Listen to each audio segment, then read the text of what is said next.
የምንነጋገረው? አንቺ ነኝ ዛሬ መንገድ ላይ ማሳበሩን ያለማሽ። ቡና ማፍላቱን ተይውና ወደ መኝታ ቤት ሄደሽ ባልሽን ተንከባከቢው። ቆይ እንደዚህ አይነት ድፍረት የተዳፈረችው ማን አይዞሽ ብሏል? እንዴት ሉዓላዊነቴን ማስከበር እችላለሁ? እኔ እንዳንቺ ባለጌ አይደለሁም። እየተሳደብክ ነው እንዴ? አሁን ቀጥታ ውጭ ማለት ትዘ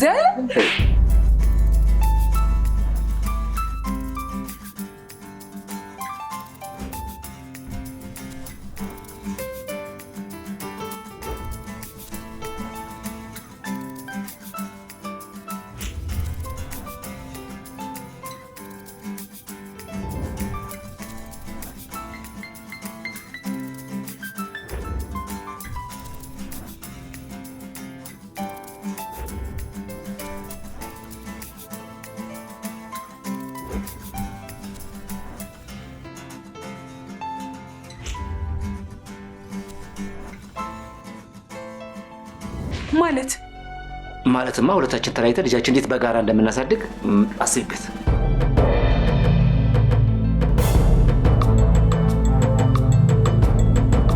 እንደዚህ በቀላሉ መለየት አለ እንዴ?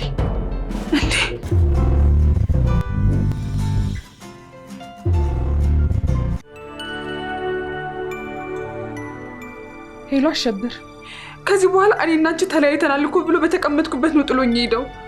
እየነገርኩሽ አስቀደምሽ፣ በሳይኮሎጂ ቀደመሽ። ሱስና አንቺ ነበረ በተቀመጠበት ጥለሽው መሄድ የነበረብሽ። ሳላስበው እኮ ነው ጥሎኝ ሄደው። ጭራሽ ልጃችንን እንዴት ተለያይተን እንደምናሳድግ አስቢበት ብሎ እኮ ነው ጥሎኝ ሄደው። ሱስና ቀድሞ መገኘት የሚባል ነገር እኮ አለ። ይኸውልሽ አንቺን ጥፋተኛ ለማድረግ የተጠቀመው ከባድ አካሄድ ነው፣ አደገኛ አካሄድ። ሱስና ቢሮ ነይና መነጋገር አለብን። እሺ እሺ እሺ።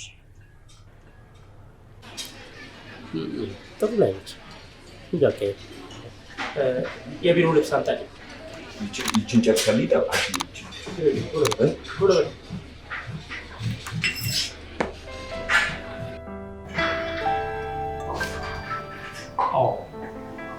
ወይዘሮ መቅደስ እባክሻል።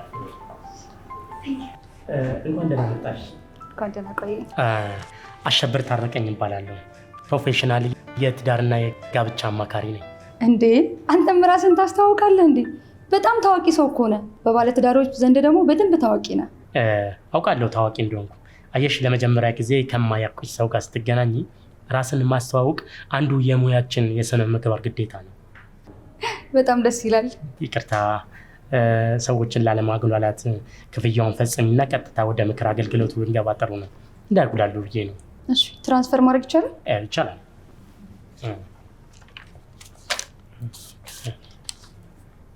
አሸብር ታረቀኝ እዚህ ትራንስፈር አለ።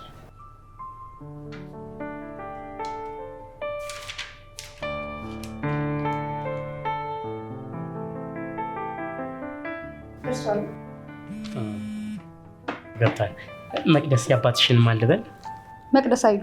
ይኸውልሽ መቅደስ፣ ስራችንን ውጤታማ ለማድረግ የገጠመሽን ችግር በግልጽ ልትነግሪኝ ይገባል። ሚስጥር መጠበቅ የሙያችን ትልቁ ግዴታ ነው።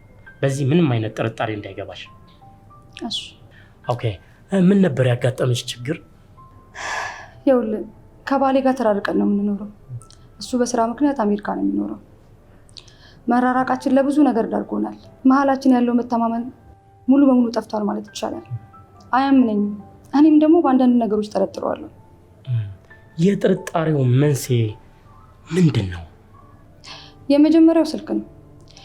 ደውሎ ካጣኝ በቃ አለቀልኝ። ስራም እንድሰራ አይፈልግም። ከቤትም እንደወጣ አይፈልግም።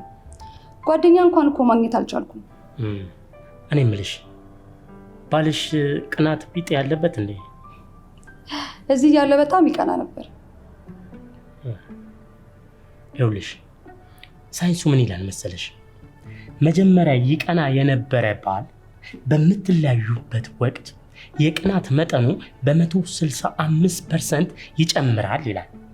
ይሄ ማለት የመኖር እድላችሁ በ65% ይቀንሳል ማለት ነው። አየሽ፣ ለዚህ ነው ተለያይተው የሚኖሩ ባለትዳሮች በተለየ ሁኔታ የባለሙያ ክትትል ያስፈልጋቸዋል የሚባለው። እሱ ልክ ነው። እኔ የምልሽ ከባለቤትሽ ጋር በቀንስ ምን ያህል ጊዜ ትደዋወላላችሁ? ብዙ ጊዜ ማታ ማታ ነው የምንደዋወለው። አንዳንዴ ግን ስለሚጠረጥረኝ በአጋጣሚ ይደውልልኛል። ደውሎ ሳላነሳ ስቀር በቃ እኔም መልሼ ስደውልለት አያነሳም። ለአንድ ለ3 ቀን ሰላም የለንም። በዚህ ሁኔታ ስንት ጊዜ ቆያችሁ ማለት ነው? 3 ዓመት ከ6 ወር። 3 ዓመት ከ6 ወር። ይኸውልሽ መቅደስ፣ እንደነገርኩሽ በመካከላችን ምንም አይነት መደባበቅ ሊኖር አይገባም። ሁሉንም ነገር በግልጽ ነው መነጋገር ያለብን። ተግባባን? እኔ ምልሽ በዚህ 3 ዓመት ከ6 ወር ውስጥ ተፈጥሮ አስገድዶሽ ሌላ ግንኙነት አልጀመርሽም? በነገራችን ላይ አንዳንድ ሰዎች ግንኙነትን እንደ ሌላ ነገር ያዩታል።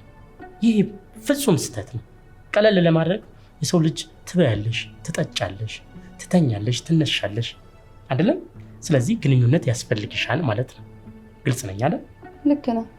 ታዲያ ከሌላ ወንድ ጋር ግንኙነት አልነበረሽም? በግልጽ ነገር እንግዲህ እንዳልከው ተፈጥሮ አስገድዶኝ በ3 ዓመት ከ6 ወር መሃል ከ2 ወንዶች ጋር ወጥቻለሁ። በእውነት ለግልጽነትሽ በጣም ነው የማመሰግነው። ይኸውልሽ ትልቁ ቁልፍ ችግር ሊሆን የሚችለው ያገኘሻቸው ወንዶች ባልሽን ያውቁታል ወይ የሚል ነው። አረ በጭራሽ። እሱ ከሄደ በኋላ ነው የተዋወቅኳቸው ሁለቱን። ጎበዝ። ወደፊትም ባልሽን ከሚያውቁ ወንዶች ጋር ምንም አይነት ግንኙነት ሊኖርሽ አይገባም። እሺ። እንደነገርኩሽ አንቺ ከፍተኛ የሆነ የባለሙያ ክትትል ያስፈልግሻል። ዛሬ በምልክልሽ በባለሙያ የተጠና የፍቅር ቃላቶች ልቡን ታራሪዋለሽ። ማለት የላክልኝ በቃል ያጥልቸው ማለት ነው? አዎ፣ ያው እንደነገርኩሽ እኛ ልማዳዊ የሆነ የምክር አገልግሎት አይደለም የምንሰጠው፣ ሳይንሱን ተከትለን በየቀኑ አንዳንድ አሳይመንት እየወሰድሽ በምነግርሽ መሰረት ታደርጊያለሽ። ስለዚህ የላኩልሽን ካረግሽ በኋላ ስሜቱን ታስረጅኝና እንቀጥላለን ማለት ነው። እሺ። ስለመጣሽ በእውነት በጣም አመሰግናለሁ። እሺ፣ እኔ በጣም አመሰግናለሁ። እሺ መቅደስ።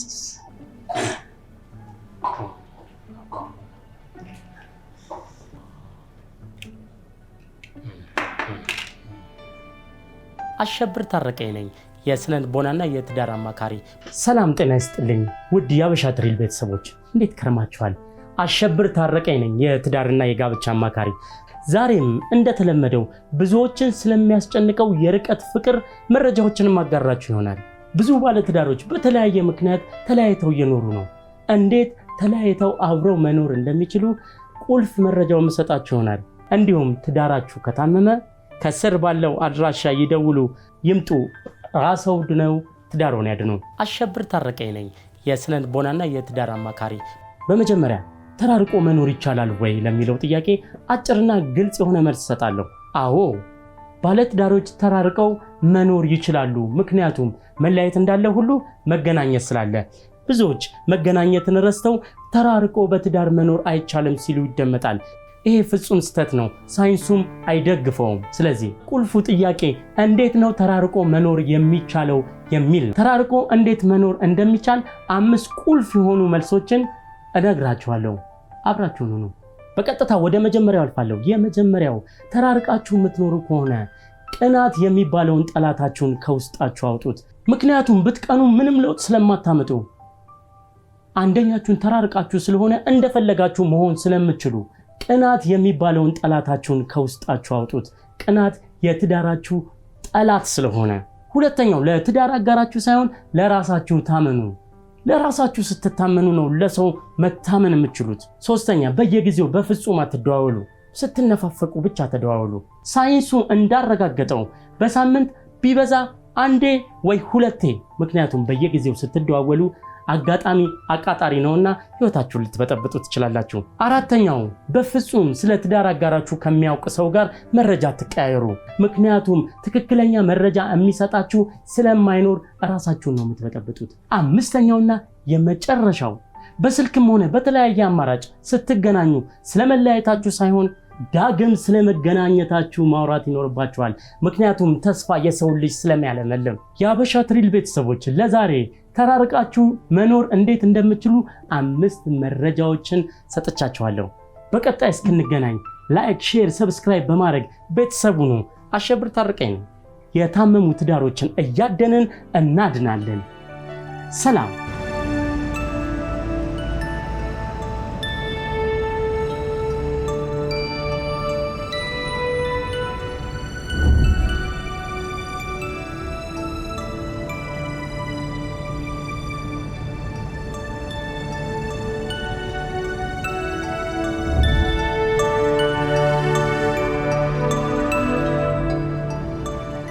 ያማል ዮሐንስ።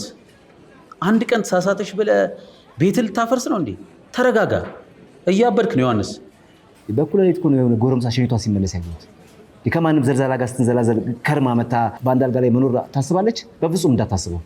መንዘላዘሏ በምን እርግጠኛ ሆንክ? ስልኳ ራሱ ጉዳዩን ከጨረሰች በኋላ ነው የከፈተችው። ይህ ደግሞ ሁኔታዋ በደንብ ያስታውቃል። ሙሉ በሙሉ ባላየው ነገር እርግጠኛ ሆነ ባትወስን ይሻላል። እርግጠኛ ነኝ ዮሐንስ። እርግጠኛ ለመሆን እኮ በአይን መመልከት አለብህ። የሸኛ ሰው ማን ነው? የት አግኝቷን ነው? ስልኳ ደግሞ የዘጋባት ቻርጅ ጨርሶባትስ ቢሆንስ? ስማ፣ ሲጀምር የእኔና የሰው ፍቅር ካበቃ ቆየ እኮ። መኖር ካለብንም የሚያኖረ ልጃችን ብቻ ነው። ፍቅር ሲቀዘቅዝ የምትለያይበት፣ ፍቅር ሲሞቅልህ አብረህ የምትኖርበት። ቀልድ ነው እንዴ ትዳር? በቃ ፍቅር ካበቃ አብሮ የሚያኖር ነገር ምንድን ነው? ስማ፣ በትዳር ውስጥ ፍቅር ሊቀዘቅዝ ይችላል። ከቀዘቀዘ ደግሞ ዳግም ሊታደስ ይችላል። ከመሬት ተነስተህ ትዳሬን ላፍርስ አይባልም፣ ነውር ነው። ተረጋግተን ሶስና ባለችበት ቁጭ ብለን እናወራለን። ይኸውልህ 80 ስለመቅደድ ከሆነ አብረን እናወራለን። አብሮ ስለመኖር ከሆነ ግን እኔ ማውራት አልፈልግም። አትጨማለቅ። ይኸውልህ ቀን ወስኛለሁ። በቃ እኔ ስለሜዳ ላናገር ይፈራው። ትዳርን፣ ህይወትን፣ ልጅን ስለቀማች ሴት ከአንተ ጋር ምንም አላወራም። ይኸውልህ እኔ ትዳሬንም ልጄንም ቤተሰቤንም አልበተነችም። ደግሞ የልጅነት ፍቅረኛ ነች። ይህን አትርሳ።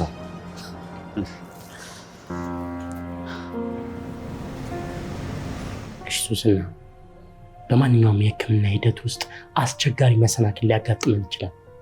የጠቁም መሰናክል ደግሞ በብልሃትና በብልጠት ማለፍ ካልቻልን በጣም አስቸጋሪ ነው የሚሆነው። በፍጹም እንዲህ መደናገጥ የለብሽም።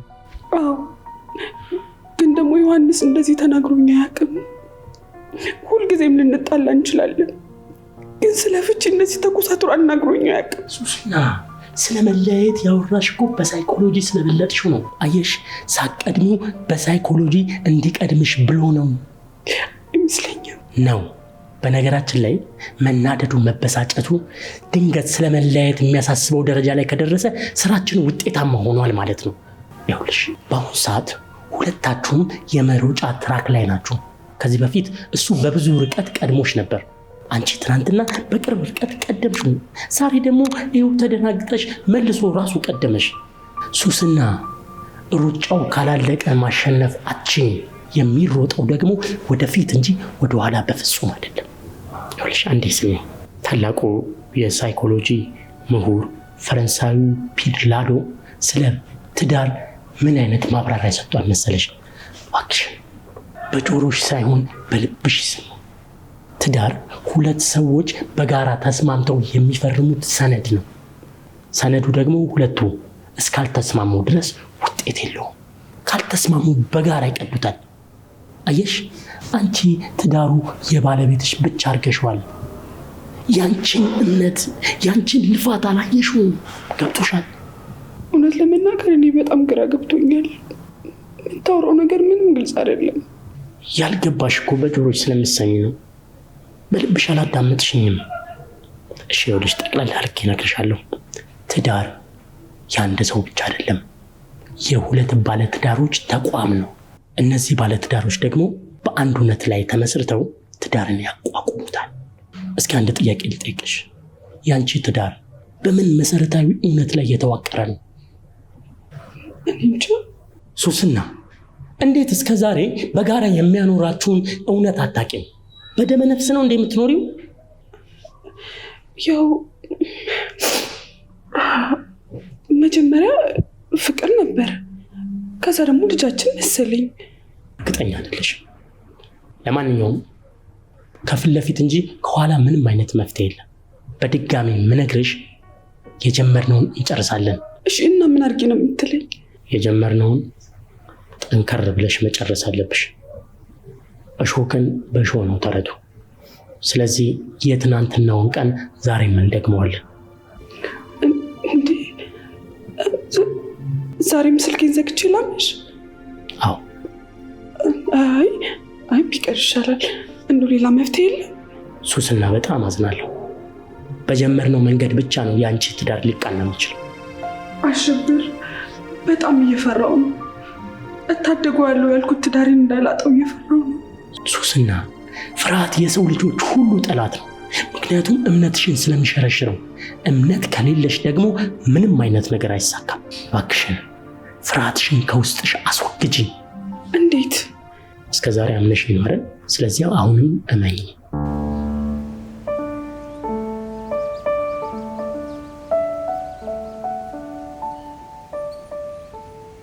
እኮ ብቻዬን ስቀር ፈራሁ። አይዞህ ካሁን በኋላ አናረፍድም። እሺ እናትህ ትመጣለች፣ ስራ ሄዳ ነው።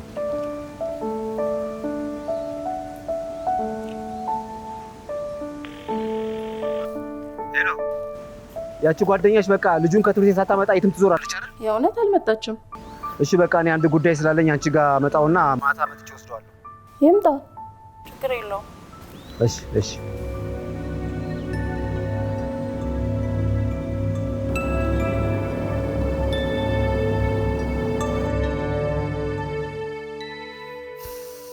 እኔ ሜላት ከማፈቅረው ሰው ጋር በድህነት እየማቀቅኩ መኖር የለብኝ። በምድር ላይ ያሉ ሁሉ ነገሮች በሙሉ ለእኔ ይገቡኛል። በዚህ እድሜ የራሴ ቤት፣ የራሴ መኪና ሊኖረኝ ይገባል። ይህን ለማድረግ ደግሞ ግዴታ ከዮሐንስ ጋር መለየት አለብኝ። በባዶ ፍቅር በዚህ ጊዜ ማያወጣ።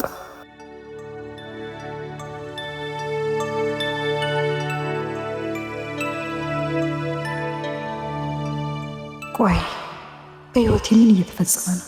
ሰለሞን ሚስቱ ነኝ ወይንስ ገላይን ያከራየሁት ርካሽ ሴት? እንደ ሚስት ምንም ቦታ የለኝም፣ መብትም የለኝም። ቆይ ሰው ቁሳቁስ ስለተሟላለት ብቻ ዝም ብሎ መኖር አለበት? ሜላት መወሰን አለብሽ። ሰው ሁሉ ነገር ተሟልቶለት ፍቅር ከሌለው ከንቱ መፋታት አለብኝ። ንብረቱን በፍርድ ቤትም ቢሆን ድርሻዬን ተካፍዬ የምወጣው። በህይወቴ ሁሉንም ነገር አየሁት። ማግኘትን፣ ማጣትን፣ ደስታን፣ ሐዘንን። ህይወት ብዙ ነገር አስተምራኛለች። ዛሬ ግን ብቻዬን ባዶ ቀር። ብቸኝነት የሚፈራ ጨለማ ነው። ብቸኝነት የህሊና ባዶነት ነው። ካገኘኋቸው ብዙ ነገሮች ይልቅ ያጣኋቸው ጥቂት ነገሮች በጣም ያንገበግቡኛል። ማግኘት ከሚሰጠው እርካታ በላይ ማጣት ልብን ይሰብራል። ከምንም በላይ የራሴን የምላቸው ሰዎች ማጣቴ በጣም ጎድቶኛል። እናቴን፣ አባቴን ሳጣ የተሰማኝን ሐዘንና ባዶነት በጣም ክፉ ነበር። አሁን የቀረኝ የኔ የምለው ሰው፣ የምወደው ብቸኛ ሰው ዮሐንስ ነው።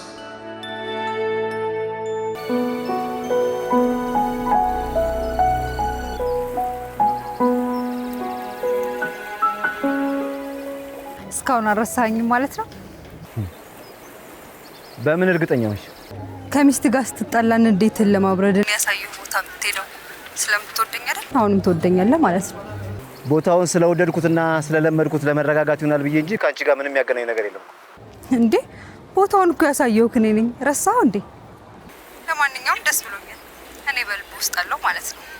የምትወደውን ሰው እኮ በሀዘን ቀን ብትረሳው እንኳን በደስታ ቀን አትረሳውም። ስለዚህ ትወደኛለህ። አሁን ለምን የፈለግሽኝ? አንዱንም የማንረሳበት ቦታ ነው አይደል የተቀመጥከው? አይ አይደለም። እንዴ ምን ያናድዳል? እውነቱን ስለነገርኩ ነው። እንደውም ልጨምርልህ፣ የማንረሳው ቦታ የተቀመጥከው ስለምትወደኝ ነው። ሜላት፣ ትናንትናና ዛሬ አንድ አይነት ይሆናል ብለሽ እየተሟዘዝሽ ነው? ትናንትማ ዛሬ ሊሆን ይችላል። አሁን ለምን የፈለግሽኝ? ያለዚያ ስልኩን ልዘጋው ነው። የደወልኩበትን ልነግርህ የነበረውን አስጠፋኝ። በቃ ትዝ ሲለኝ መልሼ እደውልልሃለሁ። ቻው። እሺ።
ሱስና እስኪ የቀኑን ብርሃን ዝም ብለሽ ተመልከችው። አንቺ ምንም ያህል ብትፈልጊ ቀኑን ለአንድ ደቂቃ ማጨለም ትችላለሽ? በፍጹም አንቺ። አየሽ፣ ጨለማውን ለማየት የግድ ልትታገሺ ይገባል። ይገባኛል እኮ ግን ደግሞ ቀንና ጨለማውን በትዕግስት ከመጠበቅ ጋር ህይወት የሚገናኘው ይገናኛል። በተዘዋዋሪ ሳይሆን ያውም በቀጥታ ነው የሚገናኘው። ሱስና ከፍተኛ የሆነ የትዳር ቀዶ ጥገና ጀምረናል አይደል? ቀዶ ጥገናው ሳይጠናቀቅ እንዴት የህክምናውን ሂደት ውጤት ልታቂ ትችላለሽ? ምናልባት እኔ በራሴ ስለምተማመን ውጤቱን አውቀዋለሁ። አንቺ ግን የግድ ህክምናው እስኪጠናቀቅ ልጠብቅ ይገባል። ይገባኛል፣ ግን እያመሹ እየሰከሩ መግባት ምንም አልዋጥልሻለኝ። እንደው ሌላ አማራጭ የለም? ሌላ አማራጭ ሱስና ተነጋገርን እኮ። እባክሽን ወደኋላ እየተመለሽ አታሰልችኝ። ያንቺ ትዳር የሚስተካከሉ በዚህ መንገድ ብቻ ነው። ሌላ መንገድ ቢኖረው እኮ ቀይር ነበር። ብቻ ተካረን የማንወጣው ችግር ውስጥ ገብተን እንዳንለያይ። ሱስና ባለቤትሽ ምን ይመስልሻል እንዴ? እስኪ አስቢው። እንዴት ይህን የመሰለ ውበትሽን፣ የሚገርም ስብዕናሽን፣ ማንንም የሚማርክ ድንቅ ውበትሽን ጥሎ ዝም ብሎ የሚሄድ ይመስልሻል እንዴ? ሱስና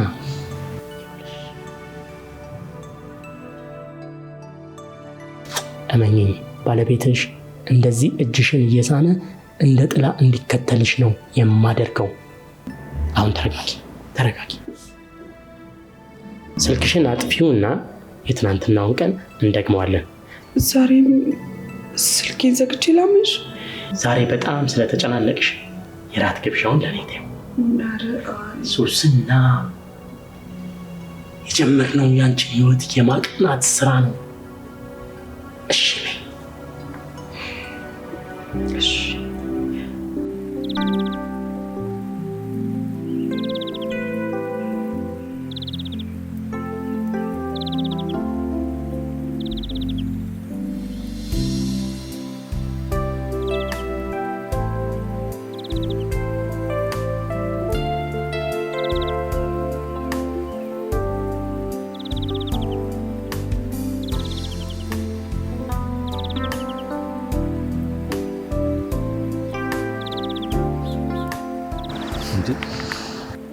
ሳትነግሪኝ ለመጣሽ እንዴ? አንተ ራሱ እንዴት ሳታስፈቅደኝ ነው ያሳየው ቦታ መጣ? ሜላት ብቻዬን መሆን እፈልጋለሁ። እስከ ዛሬ ብቻህን ነበርክ፣ ይበቃል። መቼስ ከማታፈቅራት ሚስት ጋር እየኖርክ እኔንም አንተንም አታታለን። ስለማይመለከትሽ ነገር አታውሪ። ይቅርታ፣ ለካ ስለማይመለከተኝ ጉዳይ ነው የምናወራው። አንተም እኔም ስለማናቃት ሚስት ከማወራ ስለኔ ጉዳይ ላውራ። ዛጋውንን የሰጠን ስጦታ ትዝ ይላል?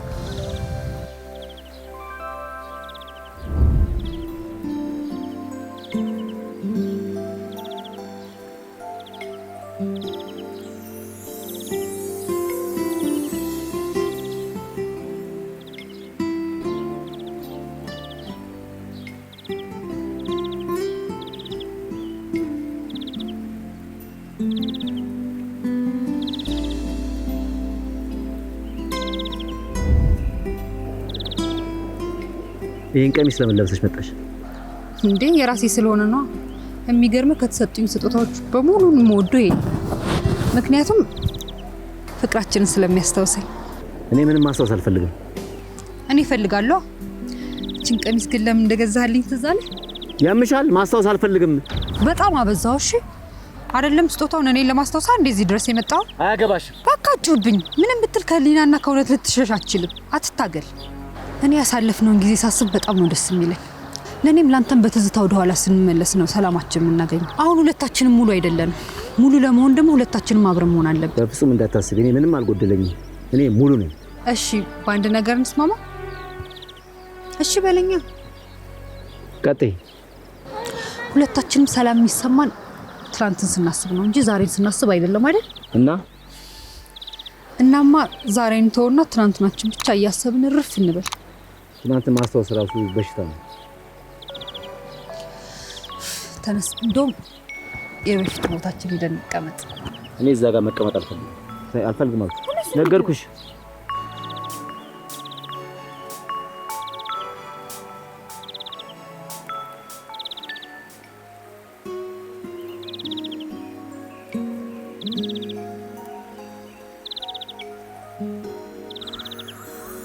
እንዴ ወዴት ንቀል እንጂ ሰው እንደዚህ ይታያል እንዴ?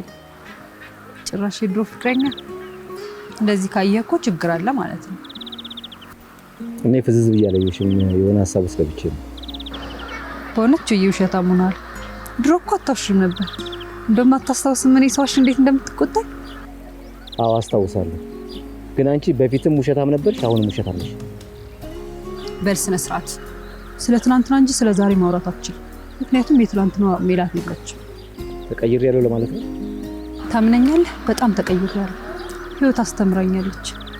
እንዳሁኑ ቢሆን ሞቼ አልተውህም ነበር። ምን ዋጋ አለው ልጅነት።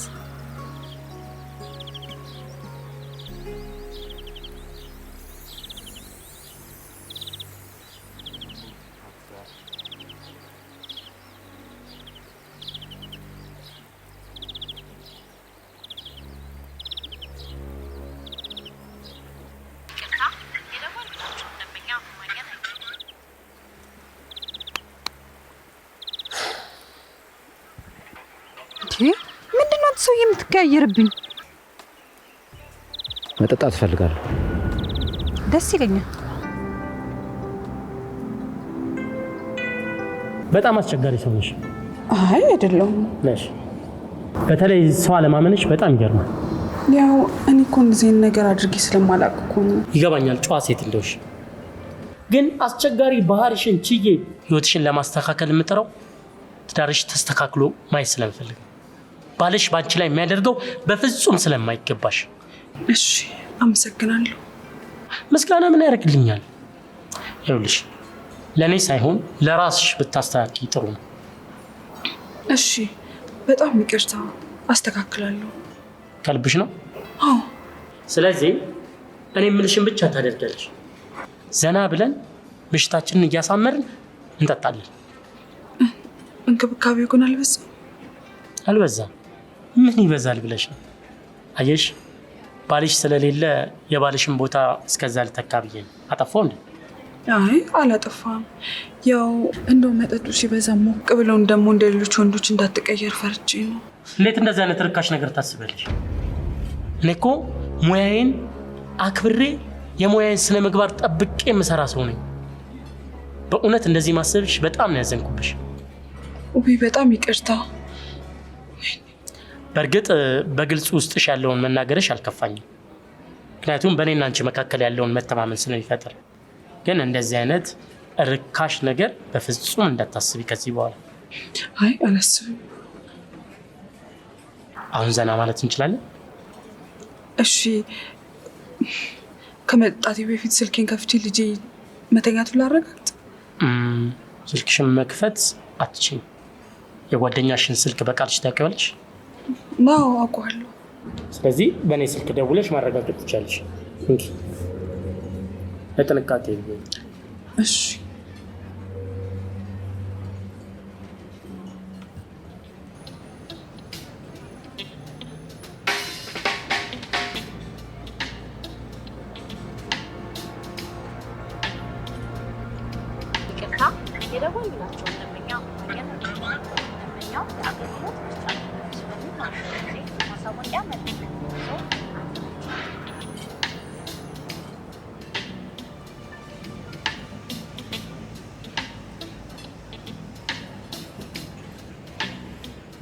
ጠጪ